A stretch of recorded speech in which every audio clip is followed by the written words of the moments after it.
wabarakatuh.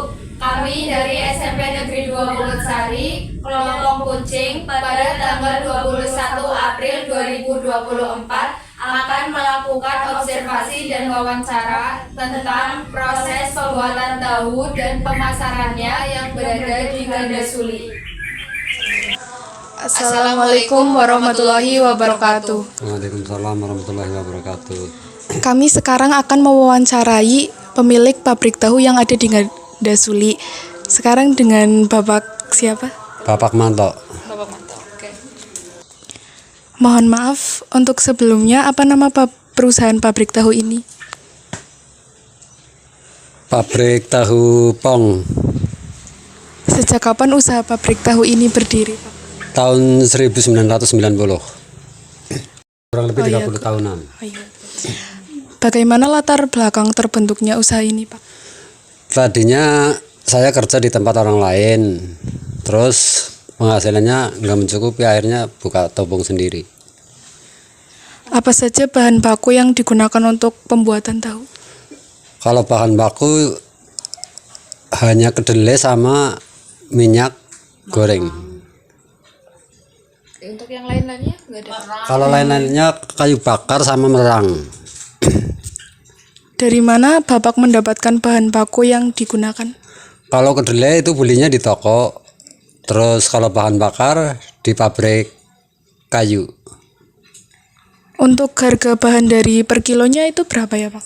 Kalau kedelai 12.000. Kalau yang lain minyak goreng 17.000. Terus kalau kayu bakar satu mobil 500. Yang katanya merang itu beli atau Merang Kalau merang itu beli sama 35 sekarung. di mana Bapak memasarkan tahu ini? Di pasar Pengalusan. Seberapa jauh Bapak memasarkan tahu ini?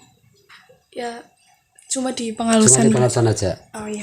tapi untuk banyak pembelinya itu. Kalau pembelinya alhamdulillah banyak.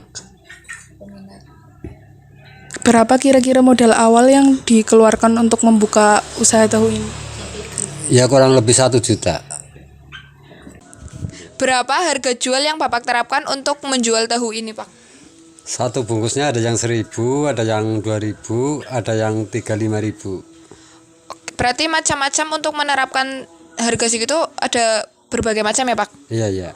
Macam. Apakah dengan harga segitu Bapak mendapatkan untung yang cukup besar?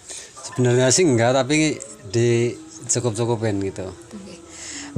Jumlah karyawan yang Bapak terapkan dalam usaha tahu ini ada berapa ya, Pak? Ada 4 orang.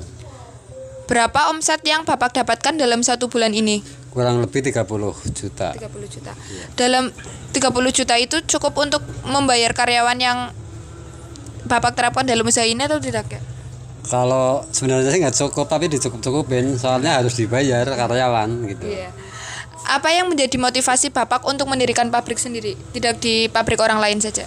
Kalau di pabrik orang lain kan kadang-kadang nggak enak gitu, tapi kalau di pabrik sendiri kan udah bebas, enak.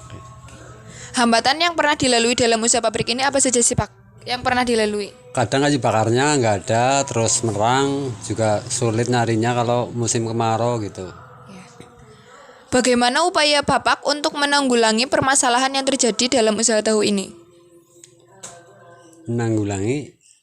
Menanggapi permasalahan yang terjadi. Ya nyari Untuk nyari ke pabrik lain gitu. Kalau misalnya di sini nggak ada merang, terus akhirnya nyari pabrik lain lagi gitu. berarti pabrik Bapak sendiri dengan pabrik yang lain saling kerjasama gitu, Pak? Iya sama. Pesan Bapak yang ingin sampaikan bagi orang yang ingin membuka usaha tahu seperti Bapak ini apa saja, Pak, pesannya? Kalau pesan saya yang ingin buka pabrik sendiri ya harus punya pabrik sendiri pertama, terus yang kedua itu harus punya modal. Resiko penting ya, Pak, untuk mengambil resiko itu penting ya, Pak. Berani mengambil resiko. Terima kasih waktu yang telah Bapak berikan dalam membantu kami menggali informasi tentang proses pembuatan tahu dan pemasarannya untuk saat ini. Sekian dari kami. Wassalamualaikum warahmatullahi wabarakatuh. Mari kita lihat proses pembuatan tahu pong dan tahu mendoan.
Sekian hasil observasi dan wawancara dari kelompok kami. Terima kasih. Wassalamualaikum warahmatullahi wabarakatuh.